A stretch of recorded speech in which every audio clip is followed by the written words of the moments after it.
الحمد للہ وکفا وسلام علی عبادہ الذین اصطفیٰ، خصوصاً علی سید الرسل وخاتم الانبیاء وعلی آلہ وصحبہ الاتقیاء، اما بعد فاعوذ باللہ السمیع العلیم من الشیطان الرجیم، بسم اللہ الرحمن الرحیم۔ ان اللہ لا یغفر ان یشرک بہ ویغفر ما دون ذلک لمن یشاء ومن یشرک باللہ فقد ضل ضلالا بعیدا، صدق اللہ العظیم۔ آج کی نشست میں آپ احباب کے سامنے ان لوگوں کا ذکر کروں گا جو رحمت والی رات یعنی شب برات میں بھی اللہ تبارک و تعالیٰ کی رحمت سے محروم ہو جاتے ہیں۔ ان لوگوں میں سے پہلا شخص وہ ہے جو مشرک ہے، شرک کرنے والا ہے۔ اللہ تبارک و تعالیٰ کی ذات میں، اللہ تبارک و تعالیٰ کی مخلوق میں سے اگر کسی کو شامل کرتا ہے، ایسے شخص کی اس رحمت والی رات بھی اللہ تبارک و تعالیٰ مغفرت نہیں فرماتے۔ اللہ تبارک و تعالیٰ کا قرآن کریم کے اندر دو ٹوک اعلان ہے، ان اللہ لا یغفر ان یشرک بہ ویغفر ما دون ذلک لمن یشاء ومن یشرک باللہ فقد ضل ضلالا بعیدا۔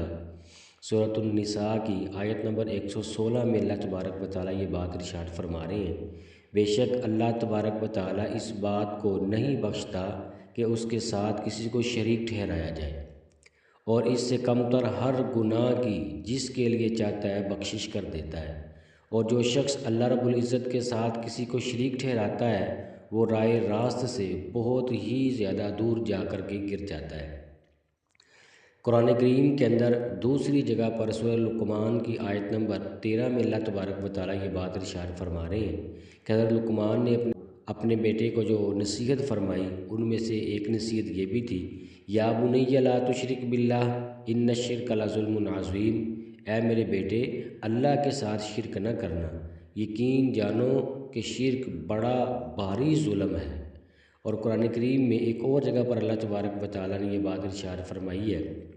انہ من یشرک باللہ فقد حرم اللہ علیہ الجنۃ ومأواہ النار وما للظالمین من انصار۔ مشرک آدمی کے اوپر اللہ تبارک و تعالیٰ نے جنت کو حرام قرار دے دیا ہے، یعنی مشرک آدمی وہ کبھی بھی جنت میں نہیں جا سکتا، اور اس کا ٹھکانہ ومأواہ النار ہمیشہ ہمیشہ کے لیے جہنم ہوگا، وما للظالمین من انصار۔ اللہ تبارک و تعالیٰ فرماتے ہیں کہ ظلم کرنے والوں کا کوئی مددگار نہیں ہوتا، ظالموں کو بے یار و مددگار چھوڑ دیا جائے گا۔ نبی پاک صلی اللہ تعالیٰ علیہ وآلہ وسلم نے یہ بات ارشاد فرمائی ہے، سیدنا ابو درداء رضی اللہ تعالیٰ عنہ حدیث مبارکہ کے راوی ہیں، فرمایا کہ لا تشرک باللہ شیئا وَإِن قُطِعْتَ أَوْ حُرِّقْتَ أو كما قال علیہ الصلوۃ والسلام، فرمایا اللہ کے ساتھ کسی کو شریک نہ کرنا، گو تو قتل کر دیا جائے یا تجھ کو جلا دیا جائے۔ قتل کرنا، اپنے آپ کو قتل کروا لینا، یہ منظور کروا لینا، اور اپنے آپ کو جلوا لینا، اس بات کو منظور کر لینا، لیکن اللہ تبارک و تعالیٰ کے ساتھ کسی کو شریک نہ ٹھہرانا۔ تو اس رحمت والی رات میں بھی مشرک آدمی اللہ تبارک و تعالیٰ کی رحمت سے محروم ہو جاتا ہے۔ اس لیے مجھے اور آپ کو چاہیے کہ اللہ تبارک و تعالیٰ کی ذات میں، اللہ رب العزت کی صفات میں کسی اور کو شامل نہ کریں، تاکہ اگر یہ ایسا گناہ ہم سے خدا نخواستہ اگر کسی سے ہو جائے تو وہ اس رحمت والی رات اللہ پاک کی رحمت سے محروم ہو جائے گا۔ اس میں بہت ساری تفصیل بھی ہے، لیکن وقت کی قلت کے پیش نظر یہ دو چار باتیں یہ آپ کے سامنے عرض کرتا ہوں۔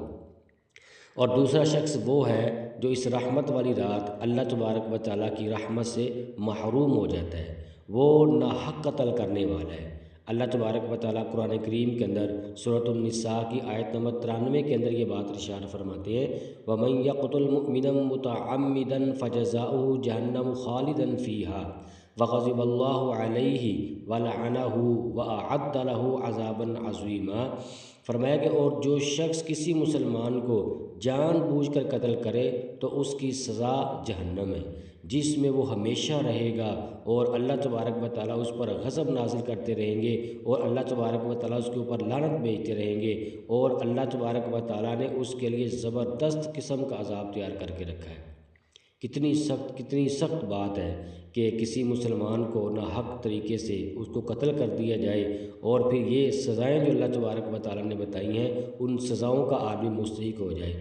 نبی پاک صلی اللہ تعالیٰ علیہ وآلہ وسلم نے ارشاد فرمایا ہے کہ سباب المسلم فسوق وقتالہ کفر، کسی مسلمان کو گالی دینا یہ گناہ کا کام ہے، اور اسے قتل کر دینا یہ کفر تک انسان کو پہنچا دیتا ہے۔ نبی پاک صلی اللہ تعالیٰ علیہ وآلہ وسلم نے ایک اور موقع پر یہ بات ارشاد فرمایا کہ من قاتل مؤمنا فاغتبط بقتلہ لم يقبل اللہ تعالیٰ منہ صرفا ولا عدلا، او کما قال علیہ الصلوۃ والسلام، جس شخص نے کسی مومن کو ظلم سے ناحق قتل کیا تو اللہ تبارک و تعالیٰ اس کی کوئی نفلی اور کوئی فرض عبادت کو قبول نہیں فرمائیں گے۔ تو دیکھیں کتنی سخت وعید نبی پاک صلی اللہ تعالیٰ علیہ وآلہ وسلم نے ارشاد فرمائی ہے۔ اللہ تبارک و تعالیٰ شرک سے اور ناحق قتل کرنے سے ہم سب کی حفاظت فرمائی۔ اور تیسرا وہ شخص جس کی اللہ تبارک و تعالیٰ اس رحمت والی رات کو مغفرت نہیں فرماتے، وہ ہے قطع تعلقی کرنے والا۔ اللہ تبارک و تعالیٰ نے قرآن کریم کے اندر سورۃ بقرہ کی آیت نمبر 27 میں یہ بات ارشاد فرمائی ہے، الذین ینقضون عہد اللہ من بعد میثاقہ ویقطعون ما امر اللہ بہ ان یوصل ویفسدون فی الارض اولئک هم الخاسرون، اور جو اللہ سے کیے ہوئے وعدے کو پختہ کرنے کے بعد بھی توڑتے ہیں، اور جن رشتوں کو اللہ تبارک و تعالیٰ نے جوڑنے کا حکم دیا ہے انہیں کاٹ ڈالتے ہیں اور زمین میں فساد مچاتے ہیں، ایسے ہی لوگ بڑا خسارہ اٹھانے والے ہیں۔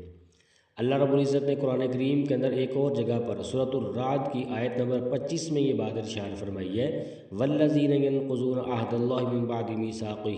ویقطعون ما امر اللہ بہ ان یوصل ویفسدون فی الارض اولئک لہم اللعنہ ولہم سوء الدار، اور جو لوگ اللہ سے کیے ہوئے عہد کو مضبوطی سے باندھنے کے بعد توڑتے ہیں اور جن رشتوں کو اللہ تبارک و تعالیٰ نے جوڑنے کا حکم دیا ہے انہیں کاٹ ڈالتے ہیں اور زمین میں فساد مچاتے ہیں، ایسے لوگوں کے حصے میں لعنت آتی ہے اور اصلی وطن میں برا انجام انہی کا ہوگا، یعنی ان لوگوں کے لیے اللہ تبارک و تعالیٰ نے جہنم کا فیصلہ فرما دیا ہے۔ اور اس کے علاوہ نبی پاک صلی اللہ تعالیٰ علیہ وآلہ وسلم نے قطع تعلقی کرنے والوں کے لیے بہت سخت وعیدیں وہ ارشاد فرمائی ہیں۔ اللہ تبارک و تعالیٰ مجھے اور آپ کو یہ اس برائی سے بھی اپنی حفاظت میں رکھے، اپنے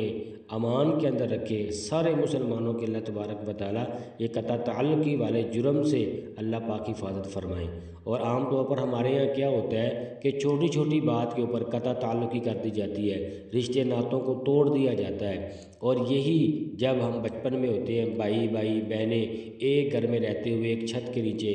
دن کے میں 20 مرتبہ لڑتے ہیں، تھوڑی دیر کے بعد پھر ان کی صلح ہو جاتی ہے، پھر آپس میں اسی طرح بہن بھائیوں کے ساتھ رہتے ہیں، لیکن یہی بہن بھائی جب تھوڑے بڑے ہوتے ہیں، اپنے اپنے گھر والے بن جاتے ہیں، تو چھوٹی چھوٹی بات کے اوپر رشتے ناتے یوں توڑ دیتے ہیں اور ایک دوسرے کے ساتھ مرنا جینا یہ ختم کر دیتے ہیں۔ یہ کس قدر جو ہے یہ ناجائز بات ہے، یہ کس قدر یہ میرے اور آپ کے لیے فکر مندی والی بات ہے۔ اگر کسی نے کسی کو رشتہ نہیں دیا یا کسی کا رشتہ نہیں لیا یا بچوں کے تھوڑے بہت جھگڑے کی وجہ سے والدین تک جب بات پہنچتی ہے تو والدین پھر ایک دوسرے کے سامنے آ جاتے ہیں اور ہمیشہ کے لیے ایک دوسرے سے مرنا جینا ختم کر دیتے ہیں۔ تو ایسا فعل کرنے والا شخص وہ بھی اس رحمت والی رات میں اللہ تبارک و تعالیٰ کی رحمت سے محروم ہو جاتا ہے، اور اگلا وہ شخص جو والدین کا نافرمان ہوتا ہے وہ بھی اللہ تبارک و تعالیٰ اس کو بھی اس رحمت والی رات میں رحمت کی نگاہ سے نہیں دیکھتے، اللہ پاک اس کی بھی مغفرت نہیں فرماتے۔ اللہ پاک نے قرآن کریم کے اندر سورہ اسراء کی آیت نمبر 23 کے اندر یہ بات ارشاد فرمائی ہے، وَقَضَىٰ رَبُّكَ أَلَّا تَعْبُدُوا إِلَّا إِيَّاهُ وَبِالْوَالِدَيْنِ إِحْسَانًا إِمَّا يَبْلُغَنَّ عِندَكَ الْكِبَرَ أَحَدُهُمَا أَوْ كِلَاهُمَا فَلَا تَقُل لَّهُمَا أُفٍّ وَلَا تَنْهَرْهُمَا وَقُل لَّهُمَا قولا کریما، فرمایا اور تمہارے پروردگار نے یہ حکم دیا ہے کہ اس کے سوا کسی کی عبادت نہ کرو اور والدین کے ساتھ اچھا سلوک کرو۔ اگر والدین میں سے کوئی ایک یا دونوں تمہارے پاس بڑھاپے کو پہنچ جائیں تو انہیں اف تک نہ کہو اور انہیں نہ جھڑکو، بلکہ ان سے عزت کے ساتھ، اکرام کے ساتھ ان کے ساتھ بات کرو۔ لیکن ہمارے یہاں کیا ہوتا ہے کہ جب والدین اپنی اولاد کو سمجھاتے ہیں، انہیں کسی اچھے کام کی طرف ان کی رہنمائی کرتے ہیں، ان کو اچھے کام کی ترغیب دیتے ہیں، تو بچے کیا کہتے ہیں کہ ابا جی اب آپ تو بوڑھے ہو چکے ہیں، اب آپ کی عقل اس طرح کام نہیں کر رہی جس طرح ہماری عقل کام کر رہی ہے، آپ پرانے زمانے کے لوگوں کی جیسی باتیں کرتے ہیں، آج کل کی جدت آ چکی ہے، ہم پڑھ لکھ چکے ہیں، آپ جاہلانہ باتیں کرتے ہیں اور ہم پڑھی لکھی باتیں کرتے ہیں۔ تو یہ کس قدر سخت باتیں اپنے والدین کے سامنے کر دی جاتی ہیں، حالانکہ اللہ تبارک و تعالیٰ فرما رہے ہیں کہ وَلَا تَنْهَرْهُمَا، اپنے والدین کو جھڑکو بھی نہ، وَقُلْ لَهُمَا قَوْلًا كَرِيمًا، اور ان کے ساتھ عزت کے ساتھ، احترام کے ساتھ ان کے ساتھ بات کیا کرو۔ اور اگلا شخص جس کی اس رحمت والی رات بھی اللہ پاک مغفرت نہیں فرماتے، وہ ہے جو اپنے دل کے اندر کینہ پیدا کرتا ہے، اپنے دل کے اندر کینہ رکھتا ہے، حسد رکھتا ہے، بغض رکھتا ہے، اس کی بھی اللہ تبارک و تعالیٰ مغفرت نہیں فرماتے۔ اگلا آدمی جو شراب کا عادی ہے، اس کی بھی مغفرت اللہ تبارک و تعالیٰ نہیں فرماتے۔ بدکار عورت، اس کی بھی مغفرت اللہ تبارک و تعالیٰ اس رحمت والی رات میں نہیں فرماتے۔ اور آخری آدمی وہ ہے کہ جو تکبر کی وجہ سے اپنی شلوار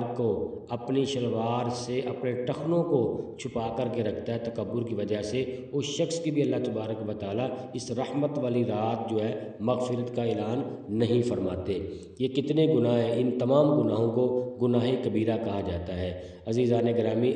ان کبیرہ گناہوں کو مجھے اور آپ کو چھوڑنا ہوگا تاکہ اللہ تبارک و تعالیٰ یہ اس بابرکت رات میں ہمارے اوپر اپنی نظر کرم کرے، ہمارے اوپر اپنی رحمت خاصہ فرما کر ہم سب کی مغفرت اور بخشش کا اعلان فرما دے۔ لیکن اگر کسی کے اندر ان گناہوں میں سے کوئی ایک بھی گناہ پایا گیا تو اللہ تبارک و تعالیٰ اس کی مغفرت نہیں فرمائیں گے، الا یہ کہ اگر کوئی گناہ گار ہے، اگر کسی کے اندر ایسی نحوستیں پائی جا رہی ہیں، ایسی بیماریاں پائی جا رہی ہیں، ایسی یہ برائیاں پائی جا رہی ہیں، تو خدا را ان کو چاہیے کہ یہ رات آنے سے پہلے ان گناہوں سے توبہ کر لے۔ اگر توبہ کر لے گا تو پھر اللہ تبارک و تعالیٰ توبہ قبول فرما کر اس کو معاف فرما دیں گے۔ اگر توبہ نہیں کی تو یاد رکھیے گا اس بابرکت اور اس بارحمت والی رات بھی اللہ تبارک و تعالیٰ مغفرت کا اعلان نہیں فرمائیں گے۔ دعا اللہ تبارک و تعالیٰ سے، اللہ تبارک و تعالیٰ ان تمام گناہوں سے، ان تمام قباحتوں سے ہر مسلمان کی حفاظت فرمائے۔ آمین۔ و آخر دعوانا ان الحمدللہ رب العالمین۔